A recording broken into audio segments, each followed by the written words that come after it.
Hi, my name is Chris Husted. In 2003, I wrote an essay for a unique soundtrack album that presented two scores for the same film, Jules Dassin's Night in the City. Actually, I'm here to show you how these two films with the same name, the American and British versions of the film, differ radically not just in score but in characterization and meaning. They're both based on the same footage, with a couple of exceptions, but this footage is used very differently, each addressing its own national market. But first, let's look at how there came to be two versions of the film in the first place. Basically, post-war Britain's economy relied heavily on the American loans that made up the Marshall Plan and needed to keep as much of the money as possible in England to stimulate economic recovery. This put the British government into conflict with Hollywood over how much American profit could be taken out of England.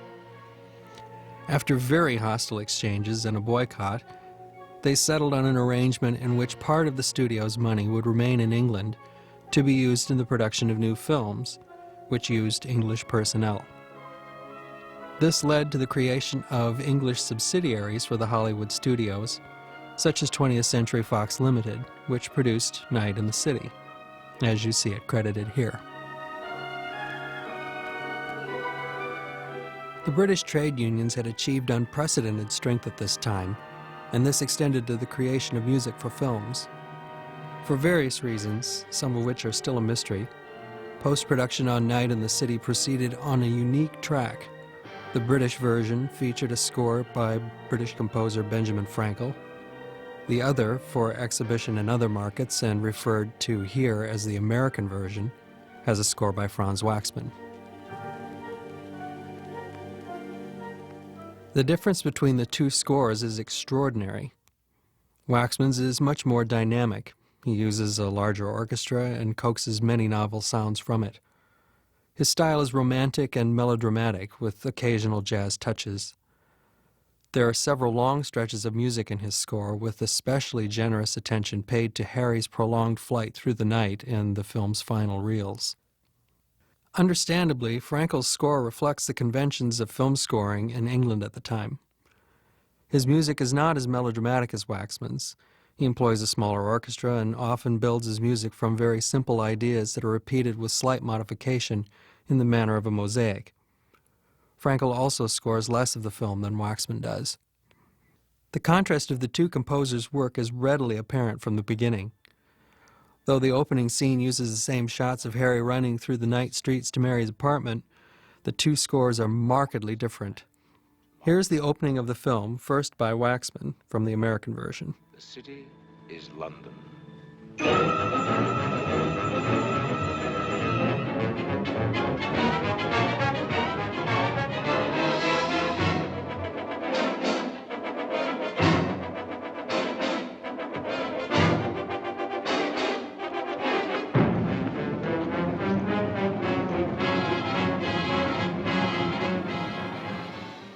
And here's the same scene by Frankel from the British version. Night in the city. The night is tonight, tomorrow night, or any night. The city is London.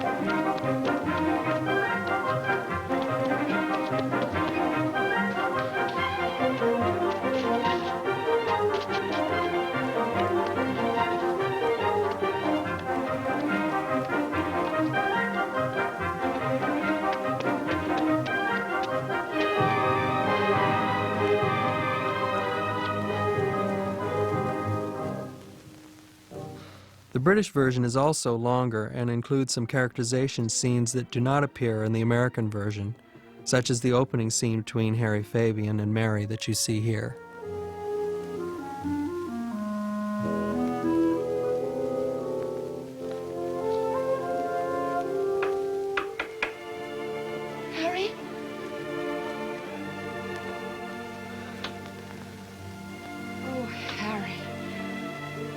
have you been? To London town to see the Queen. Good morning, Duchess. 3 days and nights with... No word from you. I love you, Duchess. And if anybody says I love you just for your title, I'll 3 think... days and nights. Busy man in a busy town. Thinking the most horrible thoughts. Seeing you lifeless in the gutter. Oh, you should have caviar for breakfast. Oh, hiding in some cellar, running for your life. Running, me? Harry Fabian never runs from anybody. Harry, you're not in trouble again, are you? Trouble?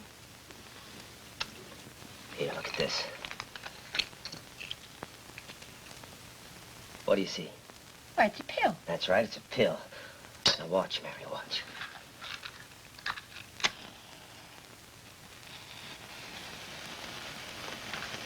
One pill.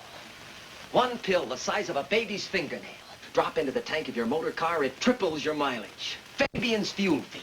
A box of 12 for half a crown takes you 12 times around the town. But where'd you get it? Little Alf, the sixpenny chemist in Whitechapel. But does he know what he's got? No head for business. I'll just lock him away in an attic with his chemicals, turning out pills by the ton. You mean you want to back this? Well, that's what I want to talk to you about. From here on, Duchess, it's a life of ease and plenty for you. Now, all I need is 300 pounds to develop... But it's the biggest thing I've ever found, Mary. No.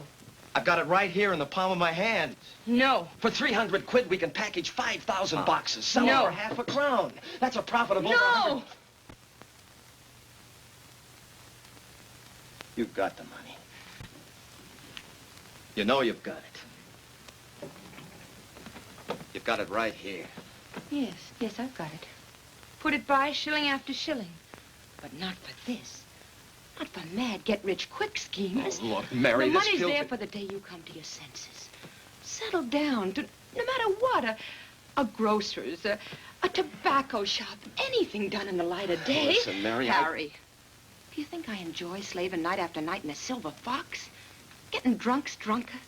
But I'm sticking it out. Waiting for the day we can marry, lead decent, normal lives. I know, That's what the darling. money's for, and until then, we don't touch one penny of it. You don't understand, Mary. This is our big chance. Big chance? Oh, again? Big chance, always the big chance. Last month, the Fabian Mail Order Company couldn't lose, but we lost 50 of the best.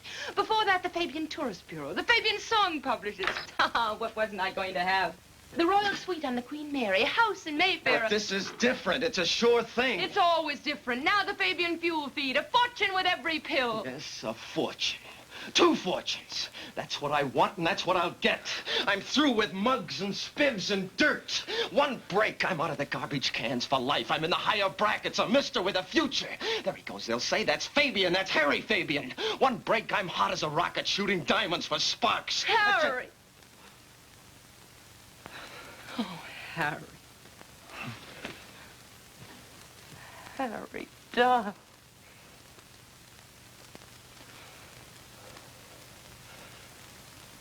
I want to be somebody. Oh, darling, darling. You're so unhappy. Always running, always in a sweat.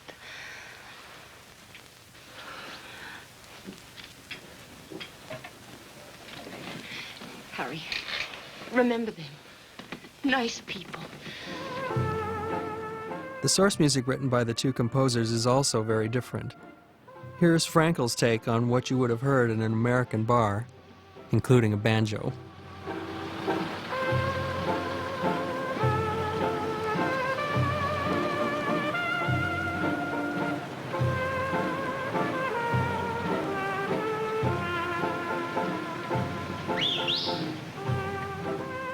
Both men were active jazz performers and arrangers and had first-hand experience of the nightclub life suggested by the film. This was especially true for Frankel, who was active in London's jazz scene for many years. He composed everything you hear in the nightclub sequences except Mary's song, Here's to Champagne, which was written for the film by songwriter Noel Gay. The arrangements Frankel supplied are modest and often somewhat wan and pathetic. Waxman, in an interesting contrast, had no hand in the source music for the version he scored. It was left to arrangers at the Fox Music Department in Hollywood who created dance band arrangements in the customarily slick Hollywood style. Uh-oh. I beg your pardon. Does this wallet belong to one of you gentlemen? Why, no, it doesn't. Good evening, Mr. Fabian. Oh, good evening, Emile. Someone must have dropped this. Soon come running for it, no doubt. Thank you, Mr. Fabian. Happened to me once back in the States. Traveling from New York to San Francisco. Changed trains to Chicago, you know. Darn if I don't lose my wallet. No. It's an intriguing irony that Frankel and Waxman, who didn't know one another, had a great deal in common. Both were born in 1906. Frankel on January 31st in London, and Waxman on December 24th in Königshotta, Germany. Both were born into Jewish families who took their heritage very seriously, and both found their calling for music very early. Their formative years as musicians were spent studying classical music while they survived as jazz performers and arrangers. Their movement through the jazz culture led them to films, and each scored over 100 of them. Concert music became more and more a focus for them as they grew older. They worked roughly simultaneously on Night in the City, and neither knew what the other was doing. The middle of the film contains some significant differences, including several scenes that do not appear in the American version. Here is a scene of a hotel manager trying to collect a bill from Harry.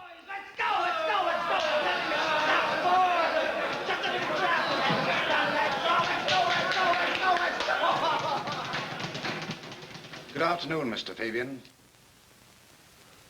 Good afternoon. I am Mr. Hoskins, the manager of the Royal Tudor Hotel. Oh, yes, Mr. Hoskins. I'm very glad you dropped in. I've been meaning to speak to you about Indeed, I was rather under the impression that you've been deliberately avoiding me. My secretary has tried to reach you 7 times on the telephone. Oh, well, that's very easy to explain, I must Mr. confess I Hoskins. find this whole situation a trifle bizarre. In some Well, it's peculiar really manner. very simple, Mr. Please have the Hoskins. courtesy to hear me out, sir. Now, I do not quite understand how you managed it. I suppose I never shall. But you have succeeded in obtaining from my inefficient staff 2 suites. 2, mark you. For yourself, for Mr. Gregorius, and for an individual who seems to bear no name other than Nicholas. Oh, yes. Well, You've occupied these rooms for 3 weeks now. And to date, not 1 penny piece has been paid. Well, you see, Mr. Hoskins, You will my settle this solicitor- bill, Mr. Fabian, for £287, 6 and 3pence, in its entirety and in cash. Or else I shall be forced to turn you and your associates out of your rooms at once. And then I shall proceed Turn to... me out. Why, you measly 8 quid a week bookkeeper, do you know who I just threw out of here? Do you know who I am? Yes. You are a cheap spiv. Please, sir, listen.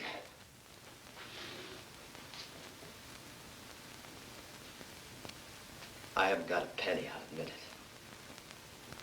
But I did all this on 50 quid, and look what I've done. Just look at this gin. You'll get your money, every penny of it. All my life, Mr. Hoskins, I've fought and I've waited for a chance to be somebody. And now I'm almost there. I'm doing it. But if you throw us out of the hotel, I'll lose my partner. I'll lose everything. Please, sir, I beg you. Just give me this 1 break, and I promise you on my life... Mr. Fabian, I am not one of my inefficient staff. Unless that money is paid into my office today, I shall impound your belongings, and Mr. Gregorius's. I shall then inform the police, and I rather fancy you'll find yourself in slightly less comfortable quarters. Good day.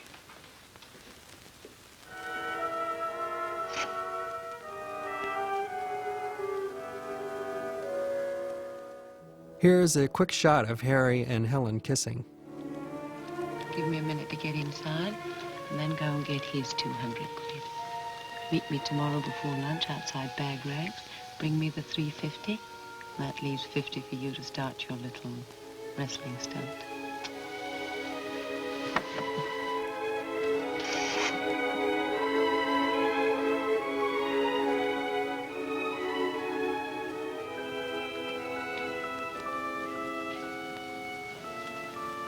How's your relay, dearie? How many times have I told you not to eat down here? You drop that swill and it brings mice. Clean it up and get out. Yes, my love. Still up, Pet? Come here. In the American version, Noceros just seems to be looking pensively out the window. Oh, in the morning, Pet. Didn't we do well tonight, though? Oh, No.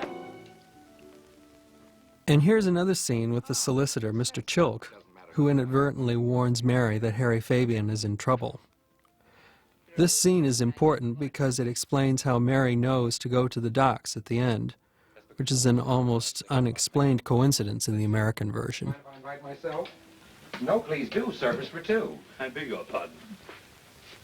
I was told I might find Mr. Fabian here. May I ask who you are? My name, sir, is Fergus Chilk. What do you want with Mr. Fabian? I'm employed by Mr. Christo, who urgently wants to see him. He's not here.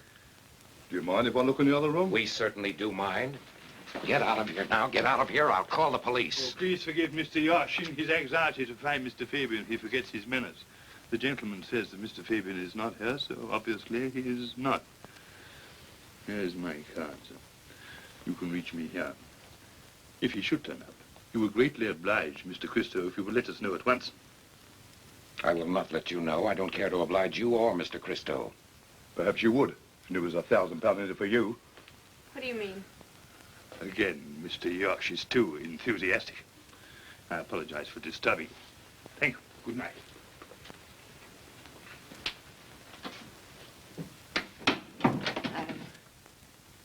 What does it mean? It means we've got to find Harry before they do. He must be in terrible trouble. Now, quick, Mary, think. Think. Where can he be? Where can he be? He might be in 100 places. Bag Rags, Cooley's Cellar, Guggen's, the Penny Bluff, Figler's, the Blind Horse. Between the two of us, we'll try them all. Come on. I'll just get my coat. There's a curious tension between the two composers' conception of this film in relation to film noir style. Night in the City is justly famous for its excellent use of location shooting, which gives it an air of gritty realism. Films noir made at Fox settled into a tradition of semi-documentary realism after the studio's early success with The House on 92nd Street, and most make sparing use of background music, if they use any at all. Dassin's previous film for Fox, Thieves' Highway, is unscored except for credits and the end title. But Night in the City leans from the middle in both directions at once. Waxman offers a very elaborate, melodramatic score, sometimes in generous amounts, while Frankel offers simpler music and less of it, sometimes leaving utterly unscored scenes Waxman scores lavishly. The best example comes in the two composers' treatment of Harry's final flight. Waxman creates several long stretches of music that evoke Harry's hysterical agitation.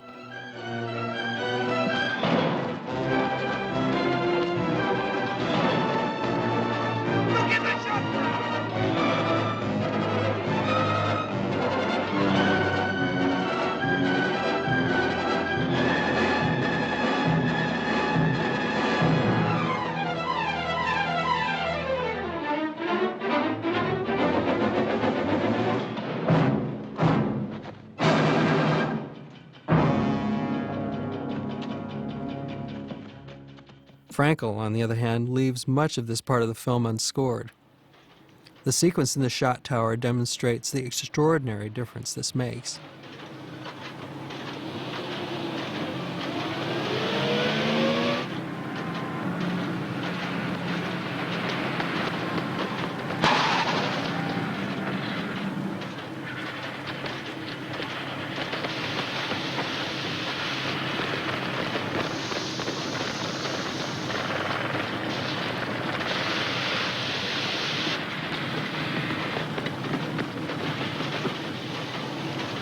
Look in the shot tower!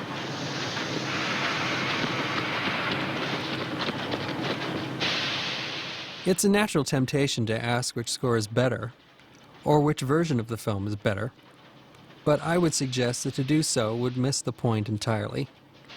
Though both versions were created from almost identical material, they're edited very differently and frequently use different portions of the scenes they have in common, and some scenes are missing from one or the other entirely.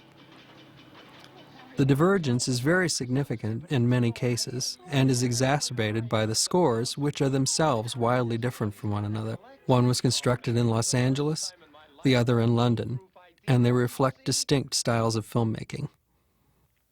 This is what makes Night in the City a unique opportunity for audiences to appreciate the nuances of storytelling and the challenges artists face in practicing their art. We might be urged to accept only the American version of the film because it is closer to Dasson's intentions, but this would be misleading. The American version survives as a record of those intentions Dasson was able to assert in making the film. The British version may not reflect what he would have done, but it does reflect what the British did with it. We have the most to gain by appreciating both versions for what they are and what they attempt to accomplish. You rat!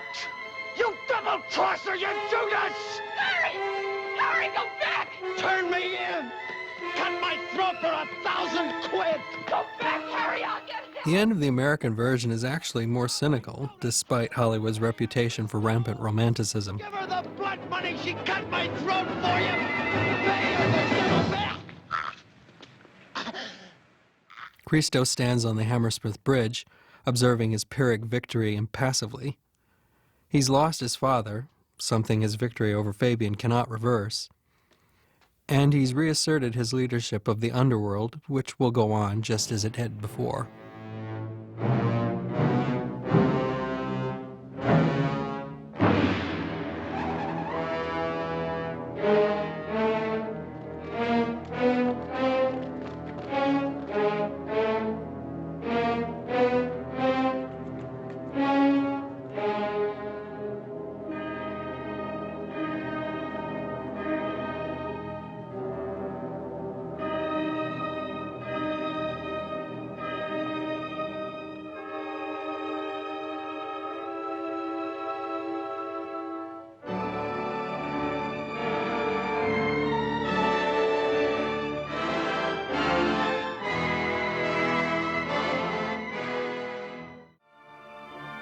And here's what Frankel did in the British version.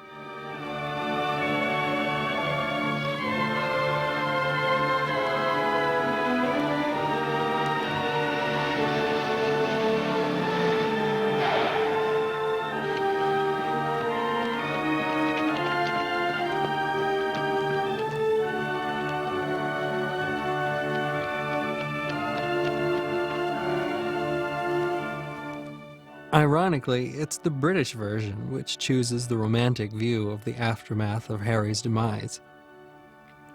Max Green's photography, in which Adam and Mary are expressionistically bathed in redeeming light, mingles with Frankel's grand gesture to create a completely different finale from the American version.